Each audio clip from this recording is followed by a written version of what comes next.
Welcome to the study guide to help you for the TEAS reading section. I hope you're having a great day. Let's jump in to how to study for TEAS reading. Hey, it's Kate from Pre-Nursing Smarter, and I've helped more than 10,000 students study smarter so they can score higher and get into their nursing or allied health programs. In this video, we're going to go over some study tips and strategies for the TEAS reading section, and I'll set you up with some resources to help you stay on track as you study for TEAS reading after this video. The first thing I want you to know is that this is the hardest section to cram for. If your TEAS exam is already scheduled, you can't move it, and it's coming up in the next week or two, I'd recommend that you go focus on science and English instead. And I have full study guides on these. I'll link to them so you can check them out. Those sections are easier to see a score improvement in the shortest amount of time. The next thing about the reading section is one of the things I hear from students a lot is, I know how to read, so why is this section so hard? It's very strategy focused and time management focused. There can be long passages, weird passages, there's tricky questions like logical conclusions. You also need to know how to read what's called on the page. That means you have to work with the information that's presented exactly as it is in the passage and in the answer options and reading very, very literally, which can sometimes make the wrong answer seem right and the right answer seem wrong. Just know that this section requires a lot of strategy and taking things very, very literally.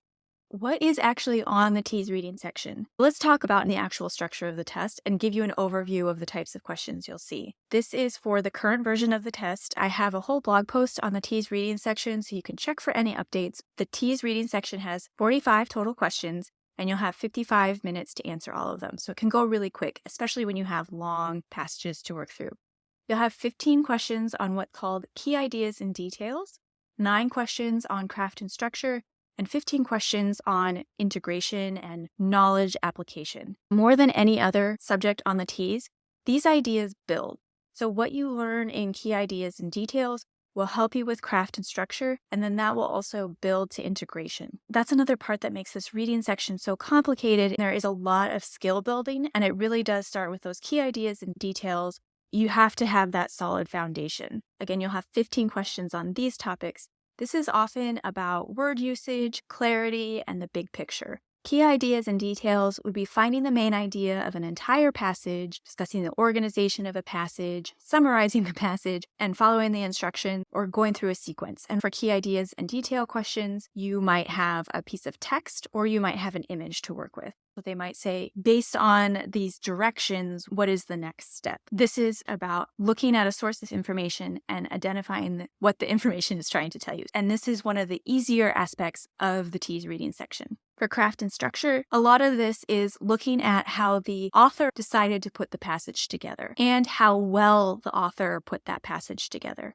You might have to work with a specific line of text or a specific word that would indicate an author's opinion or point of view. You might have to find the best meaning of a specific word in a passage, or talk about text features like bold, italics, and subheadings, and working with different text structures. You might also be looking at connotation and word usage, so looking at exact word choice for things that have positive connotation or negative connotation, understanding definitions of words, and really getting into more specifics of the passage in terms of how well the author is communicating their ideas. This involves reading a little more critically. So these questions, a lot of them are going to be about point of view, bias, fact and opinion, and connotation. And again, you'll have 9 questions on this. Next is integration, and these are some of the harder TEAS reading questions. You'll have 15 questions. A lot of this is evaluating an argument. So you might be asked, what in a passage is weak about an argument? How could the author strengthen this passage? You might look at a couple different sources and say, which is the most trustworthy? For integration, you might have to work with primary, secondary, or tertiary sources. This is not only knowing what they are, but selecting the best one for that particular context. You might have to look at a chart or graph and analyze the data and see if it's supporting the overall argument or conclusions drawn. You might also be asked to examine genre and look at social commentary or themes.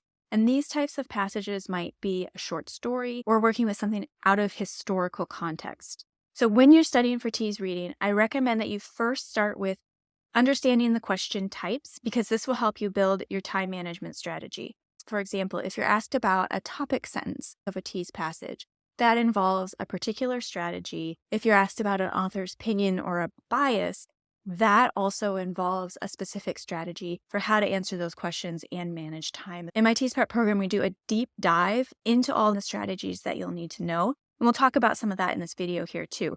But just know that you really need to get familiar with what specifically is scored and then start learning strategies and tips for those question types. So that's a lot. If your head's spinning, you're not alone. Let's take a look at a quick example of types of passages you'll read on the TEAS. For each passage that you might see on the TEAS reading section, you could be asked typically anywhere between 2 and 7 questions about that one passage.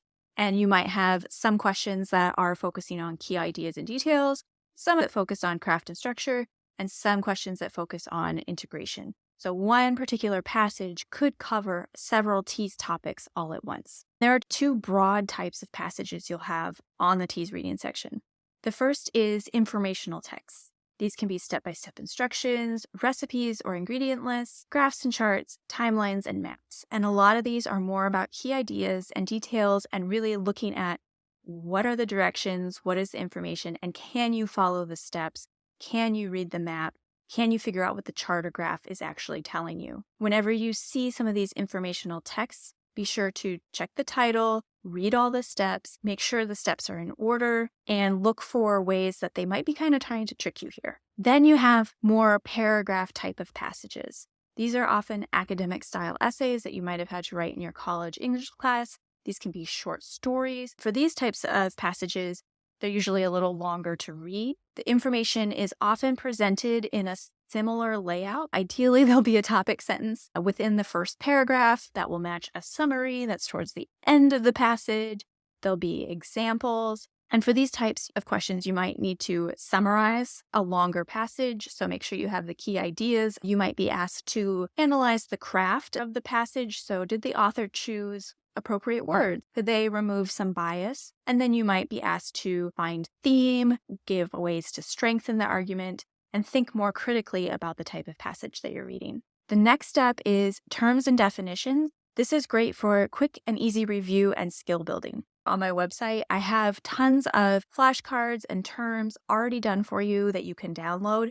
And this will walk you through some of the main terms that you'll need to be familiar with on the TEAS. Another great quick win for TEAS reading terms and definitions would be types of sources. This includes primary, secondary, and tertiary source examples, and also being able to define them. So what's an almanac, an atlas, a dictionary? This will also build to what are trustworthy sources. This might be peer-reviewed journal versus a blog on the internet. So then looking at the sources and starting to compare and contrast about how they're better or not. Another great term and definition to put on flashcards and just start reviewing and getting familiar would be ways to strengthen arguments and logical fallacies involved in making an argument. Once you have those down, start building to those harder topics like logical conclusion, inferences, and integration, because those require a strong foundation in identifying the topic and main idea and identifying supporting details and good information. So if you're saying, oh my gosh, I'm really overwhelmed here, I have a full study track guide for you. I have it as both a Google Docs and a Notion study board. You can go ahead and make free copies of them now, and they'll give you the specific steps and order I recommend that you study, and will help you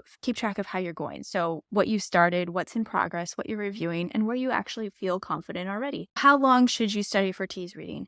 Ideally, you want to give yourself at least 2 weeks to really dive into all these kind of difficult concepts, because as you can see, it can get a little tricky and it can be a little overwhelming. I'm going to give you my teacher answer of at least 2 weeks. As you go review math or study science, find ways to do little bits of regular reviews to keep that information fresh. That might be going over your flashcards, reviewing the tricks and tips you've learned, and practice questions to help apply and build speed. Another tip is to try not to pressure yourself to get it right away. This really takes practice. There's a lot of weird terms. If you're in college right now, or maybe you're thinking of going back to school to further your career, you probably haven't thought about this stuff in a while. Maybe the last time you saw this was when you were in high school, and that might be a few years ago. Do not pressure yourself to get it right away. Start with terms and definitions and look for those easy wins, and give yourself time for practice. And remind yourself that it's normal to struggle a little bit in this section. My next tip is to always answer every question. You're not penalized on the TEAS for leaving a question blank. If you find yourself running out of time, guess, answer every question, do the best that you can, jot down the question on your scrap piece of paper that you want to come back to it, but don't leave a question without putting down an answer. Not every TEAS reading question is multiple choice, but if it is, it's a gift because it means that one of those 4 answers is the answer, particularly when it comes to questions that are about one word or with author's bias. Here's how to get started studying for TEAS reading. Review your key terms and identify what you need to memorize. Learn how passages are put together and how they're different. Practicing with the topic, main ideas, supporting details, and summaries.